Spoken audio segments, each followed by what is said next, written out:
Hello, welcome back to video number 3 of this series. This is a 5-video series on the final address by Peter Obi and the Labour Party on Bola Tinubu's defense at the Tribunal last week. If this is your first video to watch in the series, I have broken it down to 5 videos because doing one video for the entire final address of Peter Obi will be way too long. There is no way to properly capture the relevant aspects of the address, which by all accounts is one of the most impressively written address at the tribunal. The goal is to make the issues easy to understand for everybody so that when the judges eventually rule, you'll be able to tell if justice have been served or not. Thank you for sticking with us so far. If you have not watched the first 2 videos, please do so. The links will be in the description. Let's get started. In this case of the petition, Peter Obi and the Labour Party are asking the court to rule that the declaration of Bola Tinubu as president is invalid because he did not meet the constitutional requirement of securing 1/4 or 25% of the vote cast in Abuja, the Federal Capital Territory. They said the declaration of the president is a violation of the mandatory provisions of Section 134, subsection 2B of the Constitution of the Federal Republic of Nigeria, 1999. As amended. Before I give you the details of their argument, why don't you take a moment to subscribe to this channel and like this video? It only takes a second and it will help us to continue to make more videos like this. Peter Obi and the Labour Party started off by saying that there is no contention from the announcement of results made by INEC that Bola Tinubu did not obtain 1/4 or 25% of the votes cast in Abuja, the Federal Capital Territory. They told the judges that in examining Section 134, subsection 2B, we must consider the provisions of Section 299 of the Constitution as well. This is obviously the same section of the Constitution used by Bola Tinubu to make the argument that Abuja is a state. They said it is the 37th state and that therefore Bola Tinubu does not have to score 25% there as long as he scores 25% in 25 other states in Nigeria. But stay focused, my friends, because Peter Obi and the Labour Party are about to turn that argument upside down. What the petitioners argued in their final address is that Section 299 of the Constitution says that the provisions of the Constitution shall apply to the FCT Abuja as if it were one of the states of the Federation, and accordingly, the legislative powers, executive powers, and judicial powers vested in the state houses of assembly, the governor of a state, and in the courts of a state shall respectively vest in the National Assembly, the President of the Federation, and the FCT courts. And this vesting shall be read with such modifications and adaptations as may be necessary.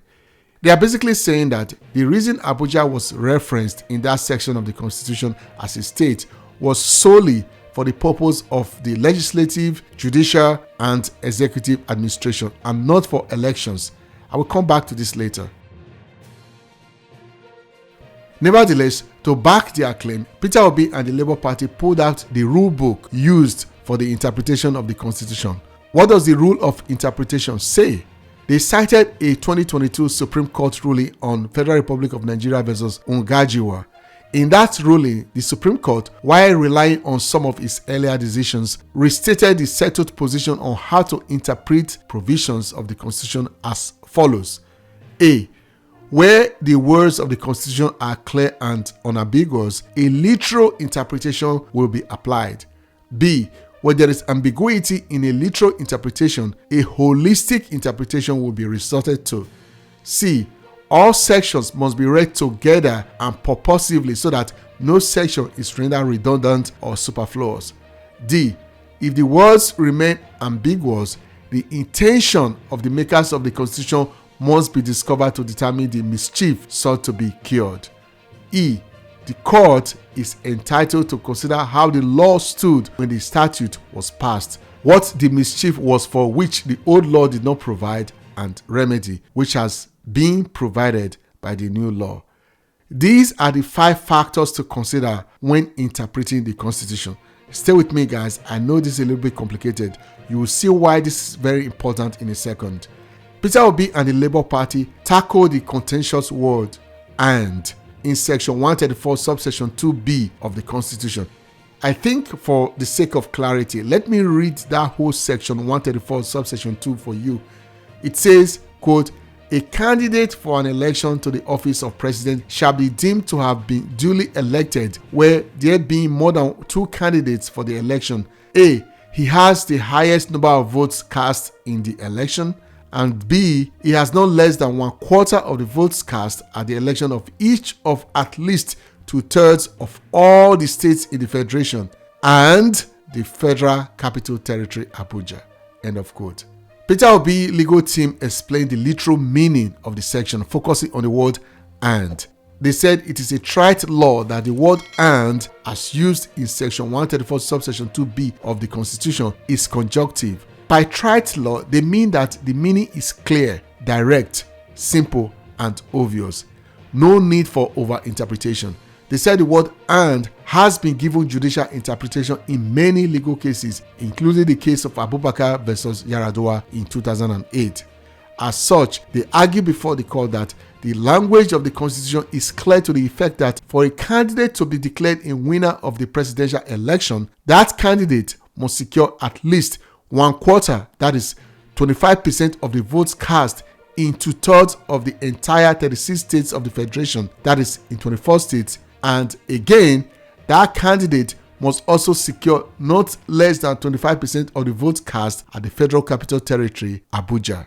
This is key, guys. They said the use of the word "and" has been held by the Supreme Court to be conjunctive, which implies that the conditions in section 134 subsection 2b are conjunctive and mandatory. So, to properly understand the meaning of the word conjunctive, I looked it up because it has been thrown around a lot since the election. What does it mean? This is the dictionary definition. Conjunctions are words that join together other words or group of words. A coordinated conjunction connects words, phrases, and clauses of equal importance. The main coordinated conjunctions are and, or, and, but. For example, one can say they bought apples, pears, and oranges. Clearly, apples, pears, and oranges are different.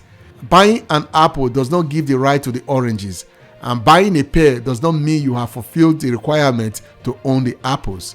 You can see the foolishness of the argument that Abuja should be seen as the same with other states. It is not, period. Otherwise, it will have the administrative apparatuses as other states, such as a governor, a House of Assembly, as well as separate local government areas. Let's return to the specific argument made by Peter Obi and the Labour Party using case law. By that, I mean what the courts have already previously decided on a similar case. Peter Obi and the Labour Party reminded the tribunal that the Court of Appeal in Okoyode versus FCDA 2005 was invited to interpret section 299 of the Constitution on whether the FCT was a state. The court ruled that the FCT should be treated as one of the states in the Federal Republic of Nigeria. This is what Bola Tinubu relied on in his final address, but there is a twist. The actual question submitted to the court was to determine whether the Federal Capital Development Authority (FCDA) was an agency of the federal government of Nigeria. So, what the court said is that the Federal Capital Development Authority (FCDA) was an agency of the Federal Capital Territory (FCT), which is a separate unit from the federal government and should rather be seen as a state and a separate administrative unit, distinct from the government of the Federal Republic of Nigeria. You see, the reference to a state in that case was only for the purpose of administration, not election. Peter Obi and the Labour Party also cited the case of Pania versus President, Federal Republic of Nigeria and others as also instructive. The issue submitted in that case was whether the indigents of the Federal Capital Territory are entitled to be appointed as ministers of the Federation as provided in section 147, which states that ministers shall be appointed in line with federal character and that all areas and states of the country ought to be evenly represented. The court did agree that failure to appoint indigents of the FCT is a violation of the constitutional rights in section 147 subsection 3 and section 299 of the Constitution. However, Peter Obi and the Labour Party argue that although all these cases touch only on Section 299 of the Constitution, none of them interpreted Section 299 together with Section 134 subsection 2, and they cannot wholly guide our interpretations of the provisions. The reason they made this argument is that it is the law that a case is only an authority for what it decides, what is brought before it, and nothing else. In reference to the decision of the Supreme Court in the case of Awolowo vs. Shagari, where the court had the opportunity of interpreting the provision of Section 34A, subsection I, C, 2, which reads that the winning candidate into the office of the president must have not less than 1/4 of the votes cast at the election in each of at least 2/3 of all the states in the federation. Peter Obi and the Labour Party argue that the provisions of the law interpreted in that Awolowo's case is different from the one being considered here, as there is an additional requirement for the FCT. That Awolowo's decision is not quite helpful for interpreting Section 134 subsection 2 and Section 299 of the Constitution. Please take note what is happening here. These cases cited above are the cases the respondent relied on for their argument that they do not need to score 25% in Abuja. Peter Obi and the Labour Party are putting holes in their argument one by one. Overall, the petitioners submitted that a purposive reading of Section 134 subsection 2 and Section 299 and the other remainder provisions give us the conclusion that obtaining 25% vote in the FCT is an additional stand-alone requirement for election into the office of the presidency in Nigeria. They further added that this is more so as Section 3 and Part 2 of the second schedule list the states of the federation, and Abuja FCT is not included as a state. As already referenced above, Peter Obi and the Labour Party said a holistic reading of Section 299 seems to suggest that the FCT will be considered a state for the purpose of enjoying the executive, legislative, and judicial powers vested in a state.